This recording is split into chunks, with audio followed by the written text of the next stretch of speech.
Hello everyone, it is time for us to review, well, me to review Forbidden Door because Austin only watched one match on this show. Which we will talk about another part of the podcast because I haven't watched it yet. Yeah. I will watch it, like I promised. Will Ospreay and Orange Cassidy will be reviewed. That's So, me, but you know. This is going to be mostly me talking about Forbidden Door because I just got done watching Forbidden Door with all my friends. Shouts out to them. Shouts out to Brandon Champion, Austin Anarchy, Drew Stokes, and Raven. That's who I watched it with. But yeah, so this show, to sum it up, was really meh. Like, it just, I don't know. It had this energy about it where on paper it looked like, oh, this could be a really cool show, but then in execution it was just kind of meh. Like, let me actually get the card pulled up on my phone because I have it.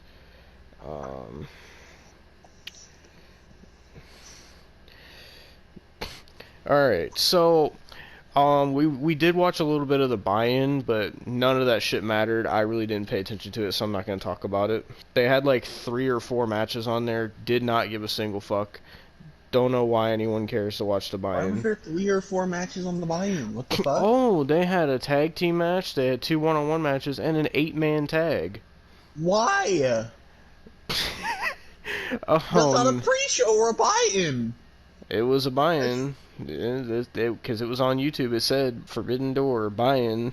So At that point, Devon, it's just a fucking part of the show. It's not a pre-show. It's not a buy-in. That's just like part of the card. Keep in mind this card. Besides the buy-in, this card has 9 matches. The fuck? Why? Well, I'll get into why. So, the show started off with your favorite, Chris Jericho. Oh, great. Because it was a 6-man tag. Chris Jericho, Minoru Suzuki, and Sammy Guevara versus Eddie Kingston, Wheeler Yuta, and Shota Umino. Who, if you don't know who Shota Umino is, they decided to show a clip from Wrestle Kingdom where Chris Jericho fought Kenny Omega, and when Chris Jericho attacked one of the young lions on the outside of the ring, apparently that was Shota Umino, apparently. So they tried to make that like a storyline thing. But yeah, wow.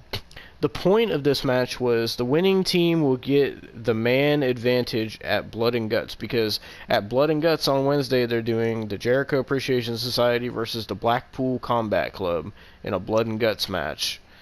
Remember the Blood and Guts match where Chris Jericho fell through fucking cardboard? That match, that's what they're doing. And Chris Jericho's being involved in another one. So yeah. So... And Chris Jericho's team won, just so you know. Hang on. So,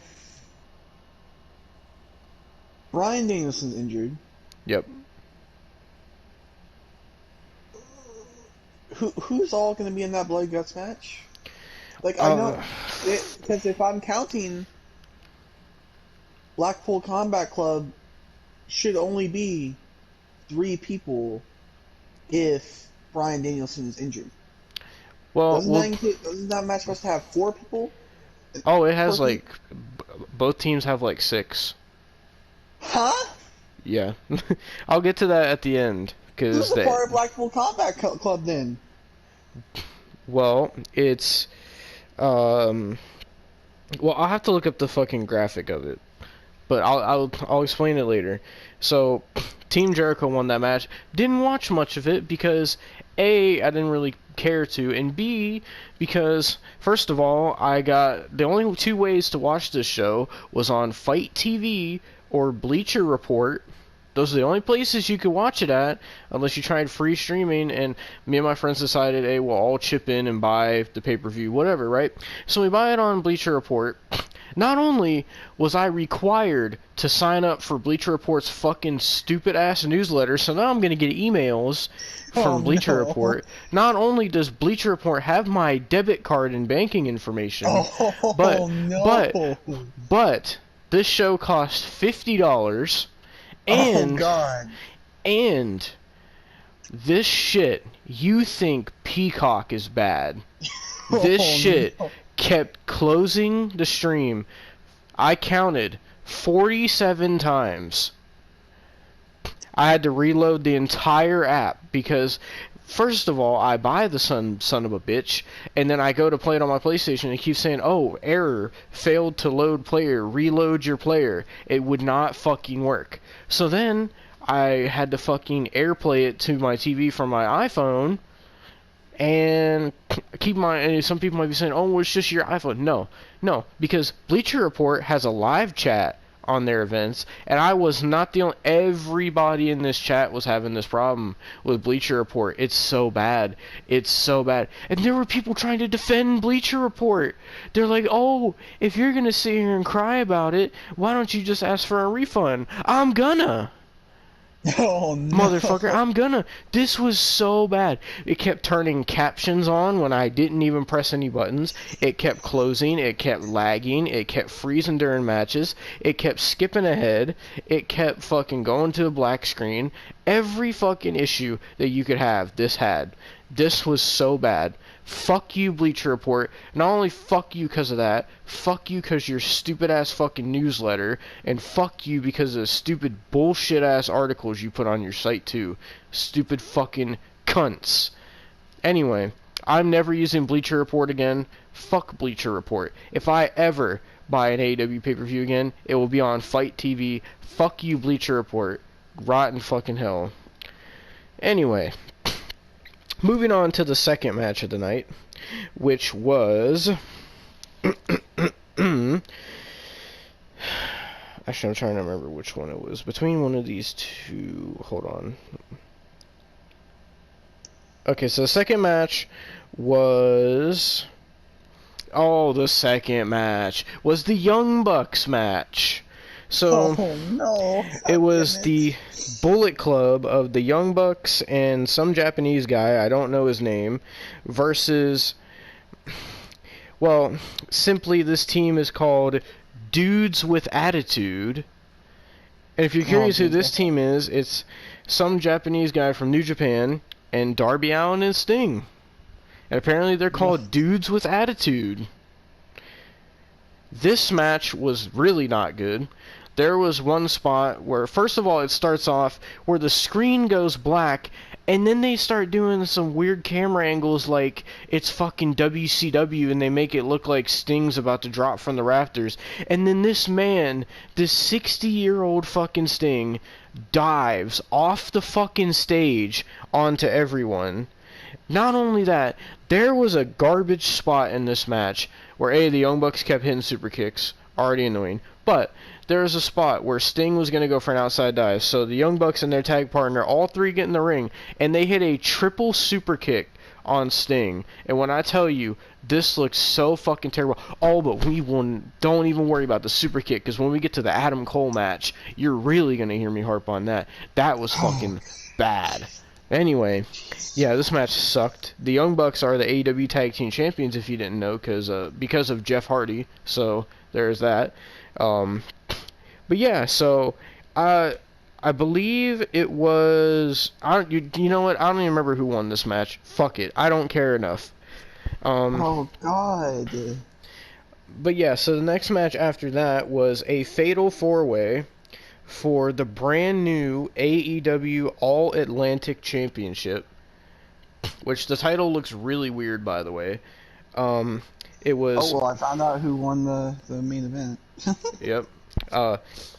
It was Malachi Black versus Pac versus Miro versus Clark Connors, who looks like a hybrid between Cameron Grimes, James Storm, and fucking Hangman Page. And so, as a Fatal 4-Way, it was decent.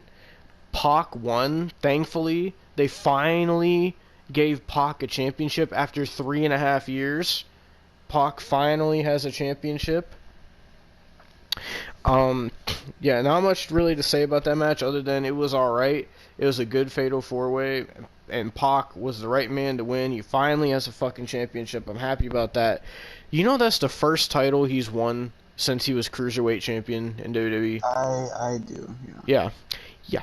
Anyway, now moving on to another tag team match. This was a winners take all for the IWGP Tag Team Championship and the Ring of Honor Tag Team Championship. But you know, the Young Bucks, they don't have to defend their titles. They get a special match because they're the Bullet Club. Fuck you. Anyway, whatever.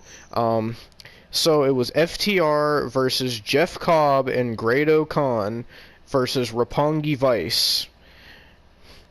So, all I will say about this match is I like FTR. I like Jeff Cobb. Roppongi Vice is Trent, and I don't know who the other guy is. And actually, never mind. Oh, and Grado Khan, fuck that guy. One of the things he did was it was either Dash Wilder or not Dash Wilder, fucking Cash Wheeler or Dax Harwood. One of them was in the corner, and Jeff Cobb was holding him in the corner, and then Grado Khan decided, hey, I'm gonna get on the top rope and rub my ass in his face, very seductively. I'm not even joking. Oh my fucking god! I'm so glad I didn't watch this. Yes, oh. yes. Fucking, I don't even know who won that match either because honestly, I wasn't fucking really into it that much. But whatever, I don't give a shit. This is how much I didn't care about this show. So then after that, we got the match of the only women's match on this show, Thunder Rosa versus Toni Storm for the AEW Women's Championship. This was actually a good match because these are actually two good women's wrestlers that AEW has. But Thunder Rosa retained the championship in a good match, and they even showed respect after the match. That's what I like to see. Not all this other bullshit and fuckery that's going on. So then we come to, this is the match we'll be talking about later, the Will Ospreay versus Orange Cassidy match. I will say, fuck Will Ospreay. He's fucking terrible. He was kicking out of everything. He was no-selling everything. And yeah, but but someone else also showed up after the match that's not in AEW. Someone from New Japan showed up, and someone who I might have told you about before. So you'll be happy when you see that. Oh great! I'm already scared. But yeah, we'll get to that once Austin sees it. All right, well, now we're including this part into the review that I'm doing right now. Austin has finally watched Orange Cassidy versus Will Ospreay at Forbidden Door. Austin, go ahead and talk about what you saw and what you thought. It was fucking terrible. It was honestly god awful. I don't see the appeal of Will Ospreay. I've never liked fucking pockets. But Austin, Will Ospreay is the best wrestler in the world. No, that's what people think because he was the person that took over for Kenny Omega. He's just a fucking British Kenny Omega. Oh, no. Without the pedophilia. That we know of. That we know of, yeah. Jesus Christ. Will Ospreay is your fucking British Kenny Omega that does flippy doos, alright? So fuck Will Ospreay, automatically. Fuck him. And suck my dick, alright? So what I'm the most interested in is that you said, out of this whole match, the thing that made you the most angry was Excalibur. You want to get into why? Yeah, because she goes and sits there and every 2 minutes he won't shut his fucking trap. And, oh my fucking god. His mouth just won't close. Fucking Will Ospreay was just hitting kicks And of course, Excalibur, oh, those are the dreaded Kawada kicks. The Kawada kicks. And I'm like, motherfucker, shut the fuck up, dude. Just shut up. Like, I can't.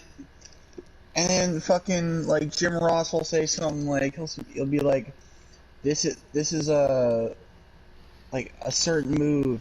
And he'll go, oh, no, this is this move that this wrestler performed. And that's what it should be called always. Oh, it's so fucking bad. There's one point in the match where Excalibur was sitting there and he was talking about Will Ospreay's finisher, and then Jim Ross said something about it. He was like, yeah, he's that dreaded elbow that Will Ospreay hits. And fucking Excalibur got all mad. He's like, no, that's the fucking dreaded blade or some whatever the fuck it's called. And I'm like, motherfucker, shut the fuck up, dude. Like, just shut up. Just shut the fuck up, dude. Oh my god. He said, shut the fuck up. You're a fucking cunt. Like, I can't handle fucking Excalibur. And then, I don't know who else is on commentary. I know Jim Ross, Tony Schiavone, and Excalibur was, but I don't know who the other guy was. I don't remember either. But he was fucking annoying, because he's just like fucking Excalibur. Like, oh, I've been to this fucking indie show that goddamn, happened in a fucking local barnyard. And fucking... local barnyard! And fucking Will Ospreay hit a 720, 360, 450 splash. Like, I can't, like... I don't care. He said I've been to this match in a local barnyard. I swear to God. And then Excalibur would be like, oh, I've watched Will Ospreay for years. I've seen tapes. Who fucking watches tapes anymore? I've seen tapes. Oh no. Like, you failed abortion, Excalibur. Like, Jesus fucking Christ. What is wrong with you? Go back to your mother's basement. Please. Watch your fucking tapes with your Kenny Omega pedophilia. And goddamn, stop commentating. You waste of fucking semen. You know, Jesus. Excalibur probably watched that match of Kenny Omega and Michael Nakazawa humping the children, and he probably marked out. He said probably. He said he's hitting them with the dreaded penetration. I've seen that in my local pedophilia meet and greets where we swap pictures. And keep in mind, I was falling asleep. This match was so fucking boring. Just so you know. But awesome. This match was 5 stars. People are saying it's match of the year. It made me drink, Devon. So what did you think of Will Ospreay kicking out everything? Fucking atrocious. Like, just fucking terrible. So, like, honestly. Would you say that Orange Cassidy was your least hated thing about this match? Oh god, no. No. My least hated thing was the referee. Oh god. Because the referee was actually competent. I'm not giving any of these fucking wrestlers... No, actually, I'm not giving any of these fucking cosplay dumbasses fucking credit. Oh, and by the way, the dreaded Kawada kicks, of course Orange Cassidy had to fucking do his fucking pockets kicks, like play kicks with those. And fucking Excalibur was marking out like, oh, it was Taz on commentary. It was fucking Taz. Oh, Jesus. And Taz was marking out for Will Ospreay, by the way. So, you know, fuck Taz. You know, I read something today. Taz posted something. He's like, a fake fan came up to me today, and he's like, and said, "Hey, can you sign this autograph? Say it's real Wardlow." Oh, who are you again? I'm glad. they fucking mistake me for Wardlow, you fat piece of shit. Jesus Christ. I think I saw what you're talking about, cause, so when we're reviewing this, at least this part, this is after Blood and Guts happened. So, during the Blood and Guts match, Ruby Soho came out, and Taz was calling people by their wrong name, because when she came out, he was like, it's Ruby Riot, I mean Ruby Soho. And then, for Claudio, he was like, the Cesaro swing, I mean Claudio swing. And he was doing it for a couple people, and people were, trying to call him out for it on Twitter. And someone was trying to defend Taz. They're like, oh, that, they're like, people slip up sometimes. That'd be like if someone called Taz with 2 Z's instead of 1 like it's supposed to be. And then Taz... What? And then Taz was like... He was like, yeah, that's exactly my point. I haven't used 2 Z's in my name in over 2 years, but, you know, people mess up and spell it the wrong way anyway, because they're fucking idiots. This is like, what the fuck? Well, Taz, how does it feel for your son to be in a mid-card tag team? Oh, not even mid-card, fucking jobber tag team with fucking Danhausen. Hookhausen, baby. Feel, the most popular tag team in AEW. How does it feel to be mistaken for fucking Wardlow, which I don't even know how, because the physiques don't fucking match. You look like you fucking ate Wardlow, and fucking Wardlow looks like he's a fucking unit. So fuck you, Taz. But nonetheless, Taz is marking out for Will Ospreay. Of course. And fucking, like, he was also saying, oh, fucking pockets with his play kicks. Yeah, he's just psyching them out. He's psyching them out. Yeah, and I sit there, I fucking, you didn't hear my reaction because you were in the shower, but fucking, he sat there and said that, I was like, you motherfucker, shut the fuck up. Like, I was so pissed. I think I heard you a little bit while I was in the shower, because I swear, I heard in my background from my TV, all I heard was, this is fucking ridiculous, or something like that. And I was like, oh, Austin's pissed. I started laughing in the shower. Because, no, I said that apart because fucking... So, Will Ospreay gets fucking, pockets down, and then he does a moonsault, and it's like, okay.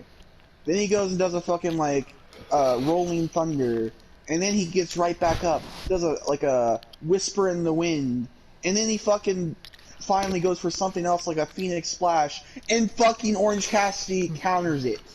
Mm-hmm. After all of that. And it was 1, 2... fucking kick out. And then, of course, they're just hitting their finishers willy-nilly. The fucking Stormbreakers hit. Beach Break. Fucking all this shit. Like, oh my god. And finally, it takes like 15 goddamn finishers for Will Ospreay to end it, finally. And it's like, what the fuck?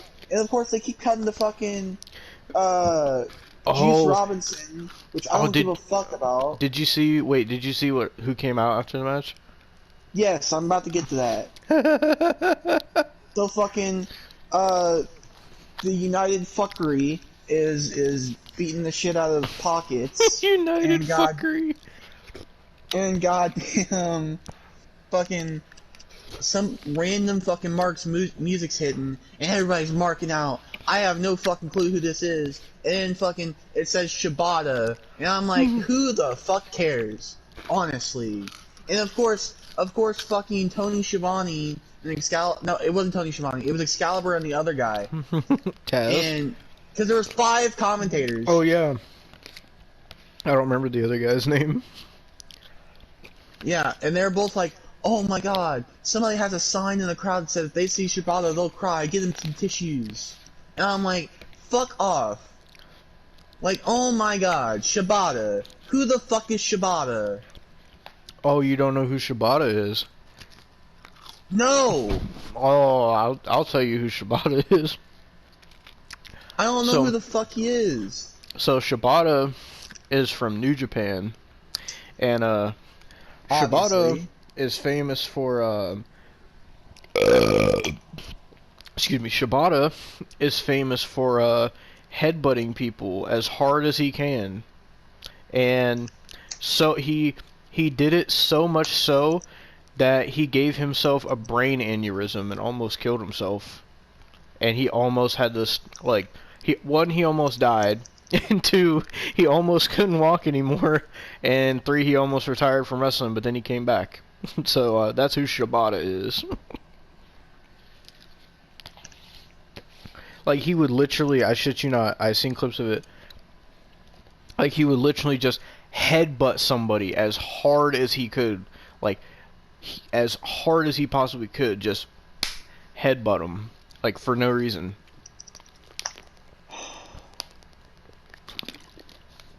I give up, man. Like, I can't, these marksmen. But Austin, it was a 5-star match. People were saying it was match of the year. Oh. You telling me that was better than all three of Cody versus Seth? No, fuck you. People were saying it was. No. Austin, people said Blood and Guts was better than the Cody and Seth Hell in a Cell. Oh, they could all die. Alright? And, man, Blood and Guts was a whole nother fucking shit show. I didn't watch it, but I saw some clips from it. Oh my god, it was bad. Like, honestly, like... We could watch it if you like. I'm just playing. No! No! So you can hear more Excalibur. I don't ever want to hear Excalibur. Excalibur is a fucking failed abortion, alright? Well, what about when we review Double or Nothing again next year? Oh, fuck no. You know we will. No, we won't. So do you know what the next AEW pay-per-view is? I'm assuming it's All Out, but I'm not watching that. So... Depending on the card, well, I know my friends are probably going to want to watch it, so I probably will end up watching it. But we may or may not review that. We'll see when it comes to the time. Maybe I'll take the helm and review it just like I did this review. But yeah, Austin. Either fucking way,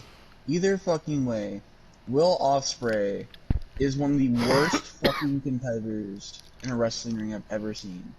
Like, he's up there with Kenny Omega. He is, like, on par with Kenny Omega.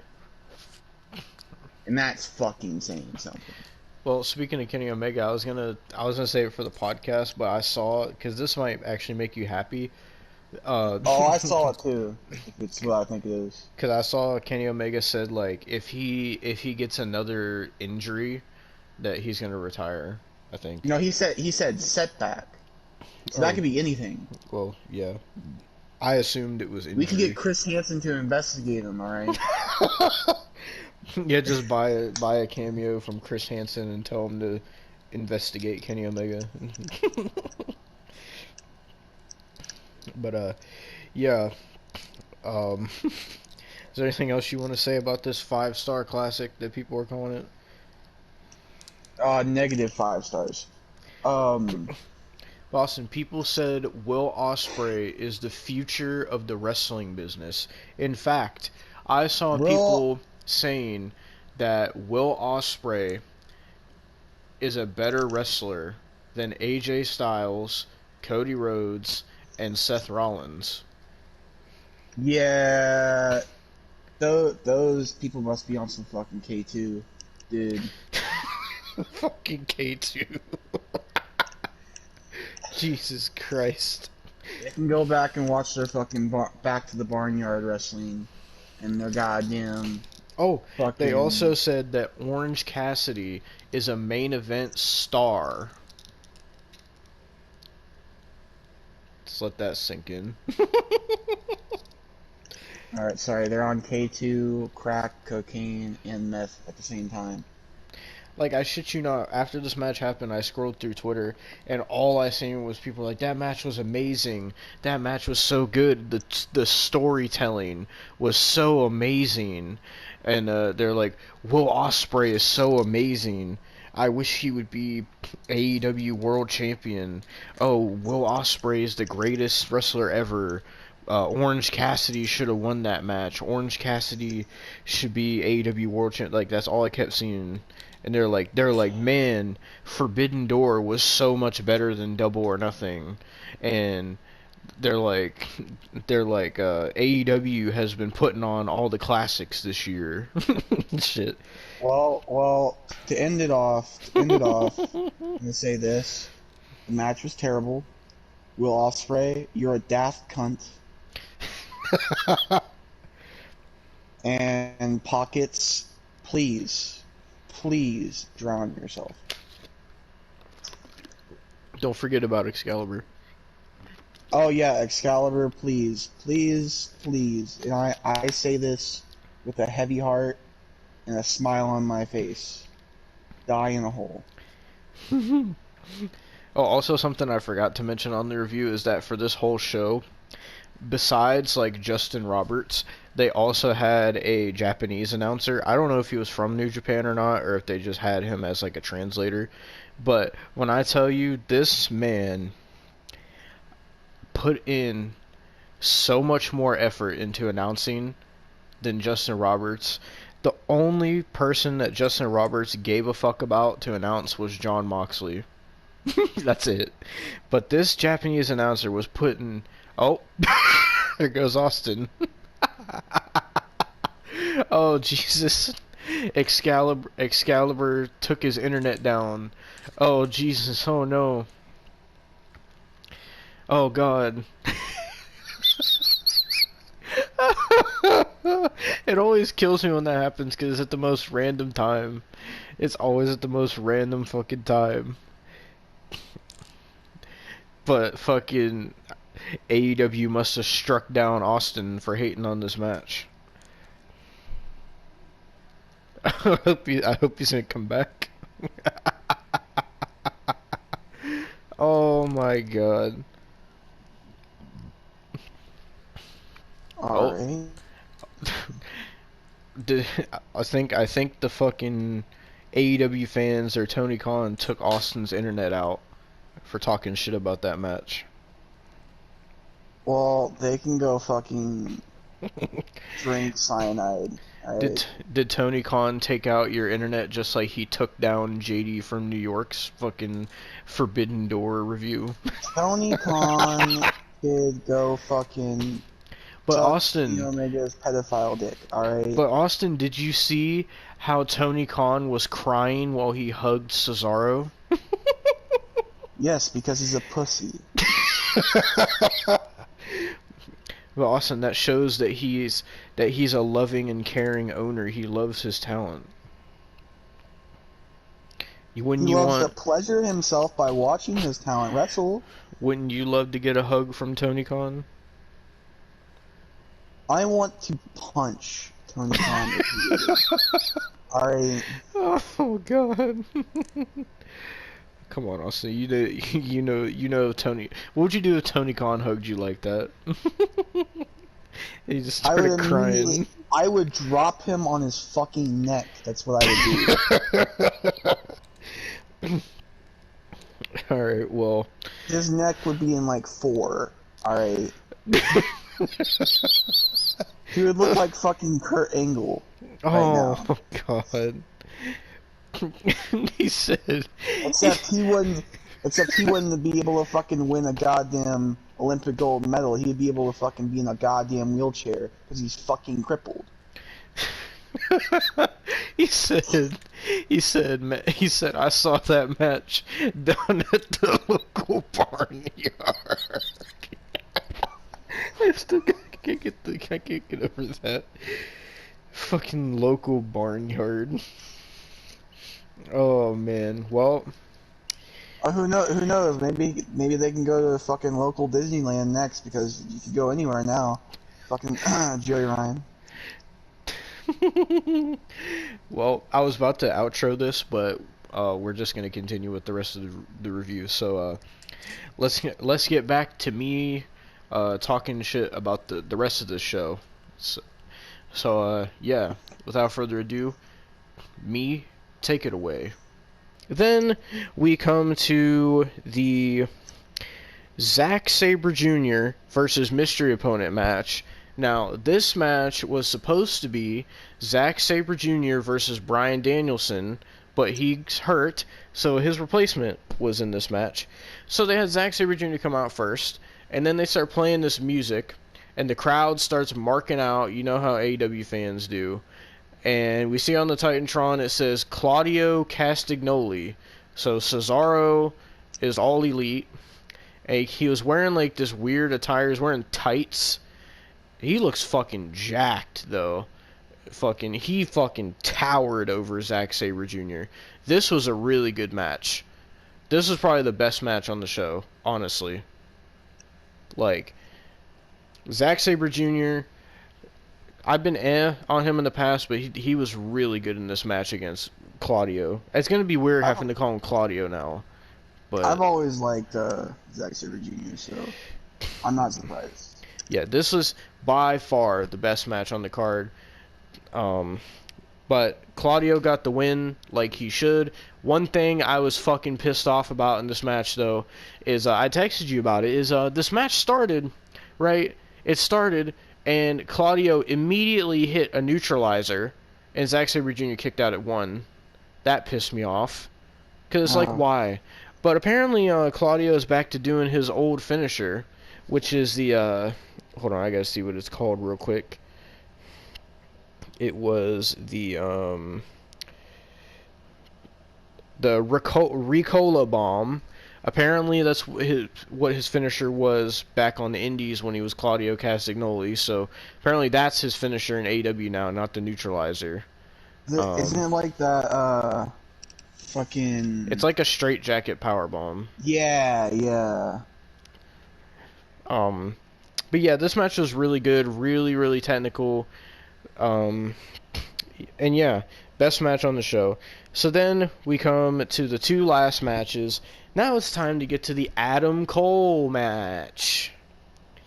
This match was a fatal 4-way for the IWGP World Heavyweight Championship. It was the champion Jay White, the Switchblade, defending against Hangman Adam Page, Kazuchika Okada, who was over as fuck, and Adam Cole, or as my friends dubbed him, Adam Small.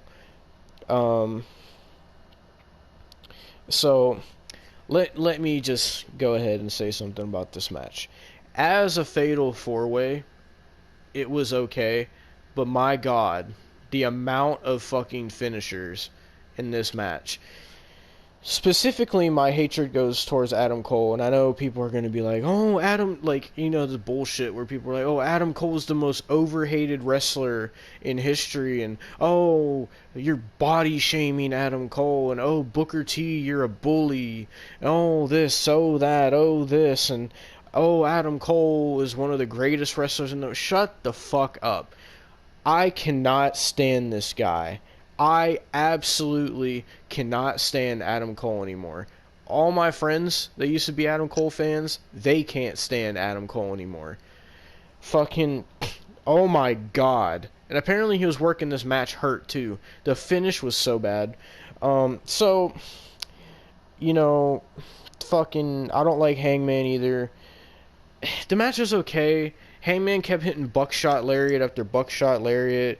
Okada fucking is doing tombstones. Jay White and fucking Adam Cole were teaming up because they're the quote-unquote Bullet Club, but then they turned on each other, and then this match turned into a fucking mess after it was over. Oh, but the main event turned into an even bigger mess. I can't wait to get to that. But anyway, so Adam Cole, the final sequences in this match got me so mad because Okada, now not everyone in the world likes Okada. I understand that. There's been times where I didn't like Okada. But I enjoyed Okada in this match. Was Okada going to win this match? No, because he just had a fucking child. But, fucking, my God. The man could not hit a Rainmaker in this match because of Adam Cole. Because, I shit you not, 3 times in a row they did this sequence where Okada would pick up Adam Cole, go for a Rainmaker, Adam Cole would duck it, super kick, super kick, super kick, super kick, super kick, super kick, super kick, like 8 times. And then he would go for a last shot, Okada would counter, go for the Rainmaker, counter, super kick, super kick, super kick, super kick, super kick, 8 times. They did this 3 times in a row. And also, Hangman tried to jump in the ring, super kick, super kick. I was like, dude, fucking stop. Like, even my friends were like, dude, what the fuck? Like, my friend Cody was like, he was like, dude, like, I don't even understand how people watch Adam Cole. Like, he's fucking terrible. Like, it is, like, he was like, dude, it's like he's playing 2K and he's just, like, pressing X to do the same move over and over again. And, like, dude, like, oh my God, man. You talk about a move that is dead. I've said this ad nauseum about the super kick, that it was a dead move and that indie wrestling killed it, but mostly the Young Bucks killed it. But my God, I would rather have watched the Young Bucks super kick than this. That's saying something. My fucking Lord. The amount of super kicks, all he did in this match was super kicks and a Panama Sunrise. That's all he did. He didn't even do a last shot. At least not that I seen anyway. All he did was super kicks. And then people want to sit there and say, oh, Adam Cole isn't just super kick, he's a great wrestler. Really? Did you see this fucking match? Because I did. This was all it was Jay White and Okada, and you know what? I'll even throw Hangman in there. He was actually trying to put on a good match, but Adam Cole, the fucking lazy piece of shit, just sits there and fucking does super kicks, and everybody's gonna be like, oh, well, he's working hurt. His shoulder's hurt. Well, first of all, every fucking one else is injured. They don't have to work, but why? Why is Adam Cole working if he's hurt? Second of all, fuck you, because I'm sick and tired. If people act like they're gonna use him being injured as an excuse of why he's doing super good. Do you not watch other Adam Cole matches? I'm sorry. Did you not watch the Adam Cole match where he sat there and super kicked Samoa Joe 8 times and it looked like the fakest fucking kicks I've ever seen? And he beat Samoa Joe clean and then lost to a fucking hug by Orange Cassidy? Or am I on fucking drugs? Anyway, fuck you, Adam Cole. The finish of this match, when he went for the 3rd Rainmaker, Adam Cole countered it, and then Jay White came in the ring. Keep in mind, Adam Cole was still on his feet. Right? Adam Cole's still on his feet.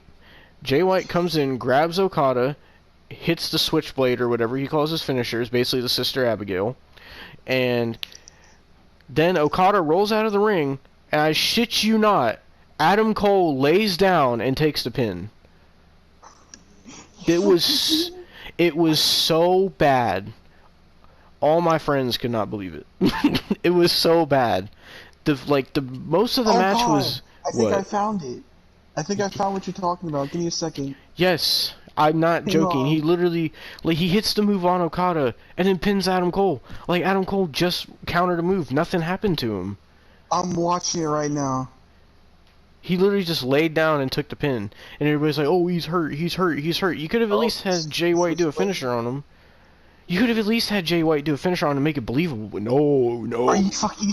Oh my fucking God. I wasn't joking, Austin. I wasn't joking. I wasn't saying you were joking. I'm just saying that's so fucking stupid. Yes. Like, what the fuck? Bro, yes. That was the finish. Why? Even the crowd, the diehard AEW fans in the crowd were like, what the fuck is this? What? Why? Like, yes, I'm glad Adam Cole took the pin because I don't like Adam Cole. But man, like, you could have at least had Jay White hit his finisher on Adam Cole. I mean, fucking hell. Like, and then... Like, Adam Cole, you fucking glob a fucking silly putty. Like, what the fuck is wrong with you? And then people are going to say, oh, he's hurt, so you're not supposed to move people when they're hurt. I'm sorry, he's hurt, but he can throw 87 super kicks in a Panama Sunrise, but he's too hurt to take a move from Jay White. But alright. All Jay White did was roll him over. Yes. You're gonna tell me that fucking did anything. Like, what the fuck? He fucking laid there and took it. Probably just like he fucking lays there and takes it from fucking Britt Baker. Because I know there ain't no way with how small Adam Cole is. No way is he the dominant one. No, it's... we were talking about how probably fucking Jordan Grace pegs Jonathan Gresham. Oh, we Jesus. definitely know fucking Britt Baker pegs fucking Adam Cole. And you know what's funny? Adam Cole changed his Twitter bio. He put it as, I put the D in DMD. Yeah. What a fucking... I think she puts the P in fucking Adam Cole, baby. The fucking... Adam Cole probably gets fucking railed with a strap on. Anyway. Yeah, so Jay White retained the title. This match was... The other Fatal 4-Way was a lot better. Before this match even started, the crowd was chanting, holy shit, before the bell even rang. Like, nothing even happened yet, and they were chanting, holy shit. And, like, I get it, it's a big match, but it's like, come on now, like, you can, like, at least let the match happen before you chant holy shit. And after that ending, it didn't deserve a holy shit chant. But anyway... So that was that garbage match. And then we get to the main event of Forbidden Door, which is for the AEW Interim World Championship because CM Punk got injured. It is Jon Moxley, Austin's favorite, versus Hiroshi Tanahashi. They really hyped this match up. This match, so the Fatal 4-Way ended at 11 p.m. my time. It took until 11:20 for them to actually start wrestling, and the match went from 11:20 to almost midnight. And I shit you not, Jon Moxley bladed so bad in this match, there was blood everywhere. He cut himself on the top of his head. He bladed on the top of his head, Austin. Jesus Christ. There was blood everywhere. Like, he was kicking out of everything as well. That every single match on this show was everybody kicking out of everything.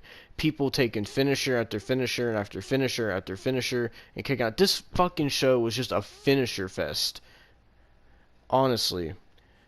But this fucking match, the reason I said this match was a mess, so... The match itself was long, it got boring at times. It got so boring that Brandon fell asleep. Not even joking.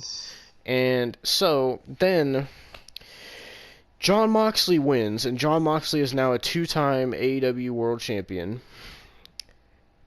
So, what happens next?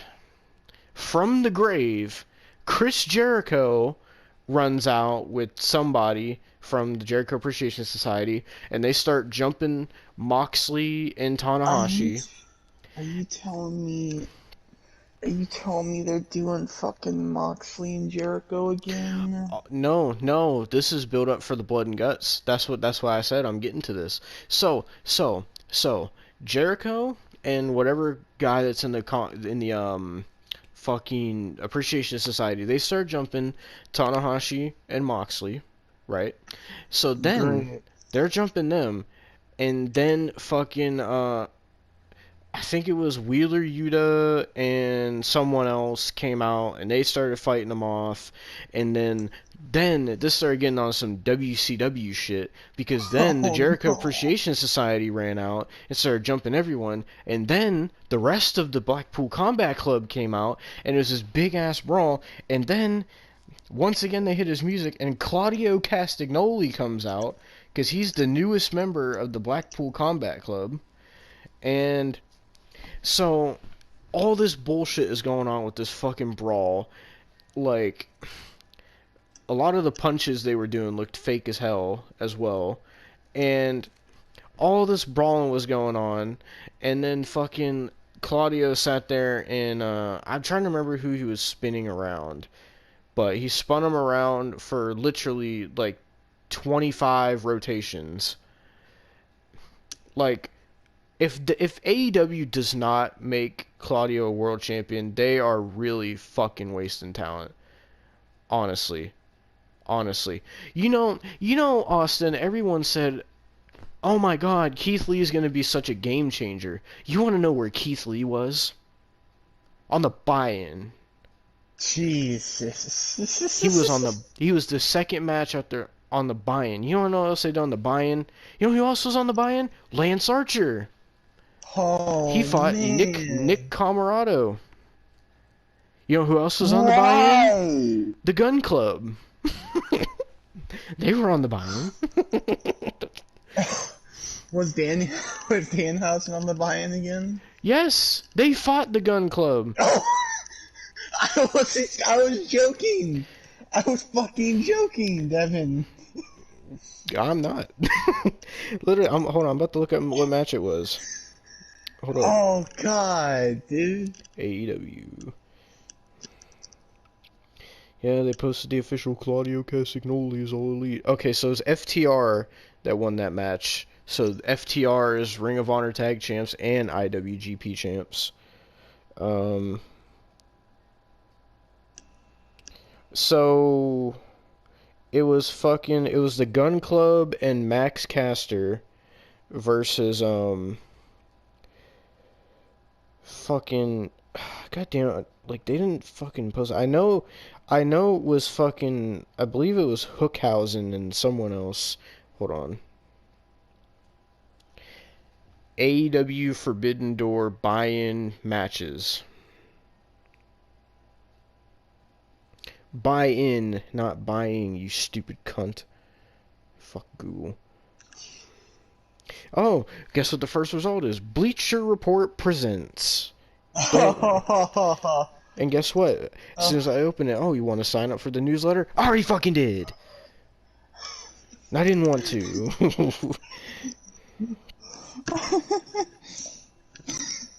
Hold on, AEW put the buy-in on their YouTube channel. Let me just go to it and see who's in it. So, the first match on the buy-in was QT Marshall and Aaron Solo versus Hiroki Goto and hold on, and Yoshihashi. And then it was Lance Archer. Okay, so it was Gun Club and Max Caster versus NJPW LA Dojo, the OKC Kevin Knight, Alex Coughlin, and wait, what? And Yuya Yamura.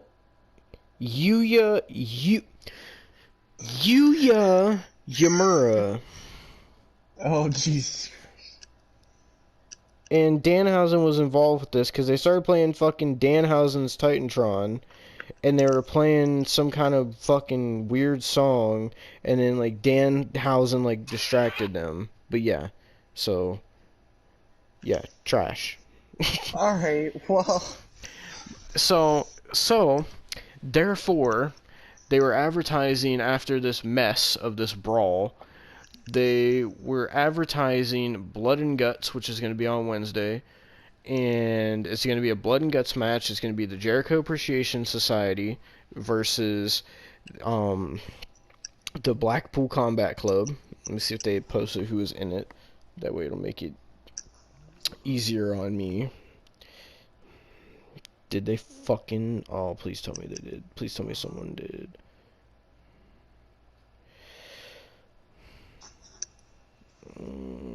Fuck, I'm gonna have to look it up.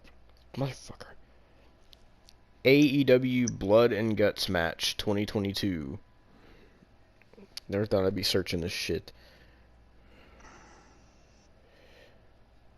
Okay. Great use of the fucking blurry picture, man. I can't even fucking see what that says. That's the picture I'm looking for, but it's fucking blurry as hell.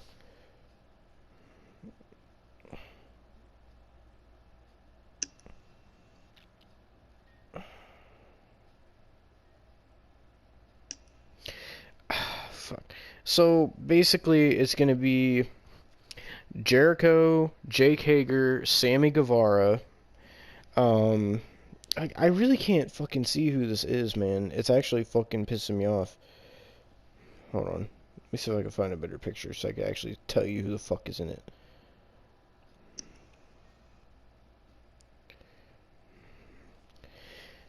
AEW, oh, really? Google. AEW Jericho Appreciation Society versus Blackpool Combat Club Blood and Guts. I'm sorry, it's taking me forever to look this up. Okay, here's an actual good image. So it's Jericho, Sammy Guevara, Jake Hager, and then three guys, I don't know who the fuck they are. And then Eddie Kingston, John Moxley, Santana, Ortiz, Wheeler Yuta, and Claudio Castagnoli. That's what they are building up from this pay-per-view. Oh, okay. But I mean, they're also building up. They also built up another match with Will Ospreay, but you'll see that when you watch the match, and we'll insert that into this review as well. But yeah, that was your review for AEW Forbidden Door 2022. Overall, the show was meh. It had a few good matches. The majority of it kind of sucked. A lot of people were like not really feeling the show. There was really not even any hype for the show. A lot of these matches, like the Fatal 4-Way for the IWGP title and shit, a lot of these matches got announced days before the show. So like none of these like barely any of these matches had hype behind them.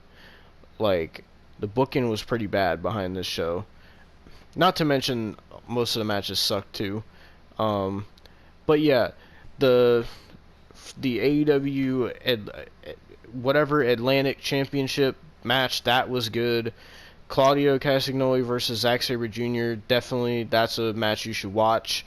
And Thunder Rosa and Tony Storm was also really good. Those are the matches I would recommend from the show. Everything else, stay away. It's a garbage fire. Don't touch it.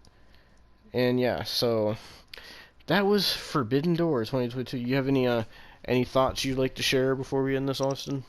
Well, I mean, I don't really have any thoughts right now because I haven't watched Will Ospreay versus Orange Cassidy, but I will watch that, and I'll give you my thoughts then. I feel I should probably just do that. Yeah, this was not a great show. Was it worth $50? Fuck no. But I mean, how much did you guys split? Did you guys split like $10 each or something, or was like? Yeah. Okay, well that's not too bad, I guess. Yeah.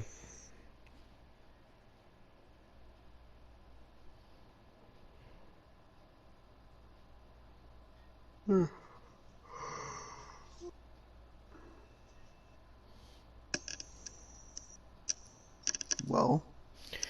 Oh, well, ladies and gentlemen, fuck Forbidden Door. The show was not great. And, you know, it's starting to be like this AEW figures. So the AEW fans were sitting there saying that this show was amazing, 10 out of 10. They were saying, because Bleacher Report had a live chat, I was reading this. They were saying every match was 5 stars. I'm like, fuck off. Absolutely fuck off, dude. Fuck my life, man. But yeah, fucking... that was Forbidden Door.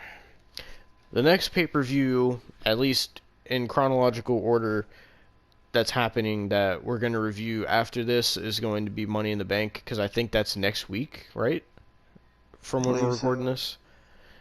We're recording this on June 27th, so yeah, our next review will probably be Money in the Bank, I guess, unless we get a WCW in before then, or what me and Austin might watch tonight. I don't know yet, but we're figuring it all out. But yeah, Forbidden Door, thumbs down. A few good things that I enjoyed, but overall, I didn't enjoy most of the show. Most of my enjoyment came from being able to watch the show with my friends. You know, I was kind of angry on this fucking review, but, you know, and that's the difference between, you know, like,